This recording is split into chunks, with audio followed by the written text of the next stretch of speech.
சிறு வயதில் பேரறிஞர் அண்ணாவுக்கும் தலைவர் கலைஞருக்கும் எப்படி நாடகத்தின் மீது பற்று வந்ததோ அதேபோல் தளபதி மு.க.ஸ்டாலின் அவர்களுக்கும் நாடகத்தின் மீது ஆர்வம் அதிகம். அவர் வளர்ந்த சூழ்நிலை அரசியல்வாதிகளின் கருத்துக்கள் உலா வந்த காலம். அவர் உள்ளத்தில் பதிவான செய்திகளாக இருந்த காரணத்தால் அண்ணாவைப் போல் கலைஞரைப் போல் மு.க.ஸ்டாலின் அவர்களும் 1971ஆம் ஆண்டு நடைபெற்ற பொதுத் தேர்தலில் ஒரு பிரச்சார நாடகத்தை நடத்தினார். முரசே முழங்கு என்று பெயர். நாடகத்தில் தலைவர் கலைஞர் வேடத்தை தளபதி அவர்கள் ஏற்று நடித்தார். நாடகத்திற்கு எம்ஜிஆர் அவர்கள் தலைமை தாங்கினார். நாடகத்தை இறுதி வரை தரையில் அமர்ந்து பார்த்துவிட்டு தளபதி மு.க.ஸ்டாலின் அவர்களை வெகுவாக பாராட்டினார் எம்ஜிஆர்.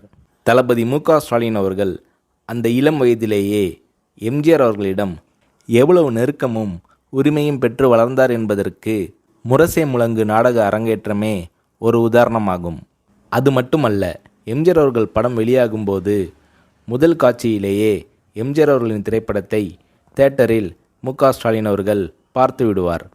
எம்ஜிஆர் அவர்களும் தொலைபேசியில் தொடர்பு கொண்டு, என்ன தம்பி படம் பார்த்தியா, படம் எப்படி உள்ளது என்று ஸ்டாலின் அவர்களிடம் கேட்பார்.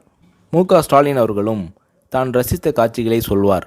அத்தகைய பாசமும் பண்பும் கொண்டு பழகினார் தளபதி மு.க.ஸ்டாலின் அவர்கள். எம்ஜிஆர் அவர்களின் நல்ல ரசிகராக இருந்தார்.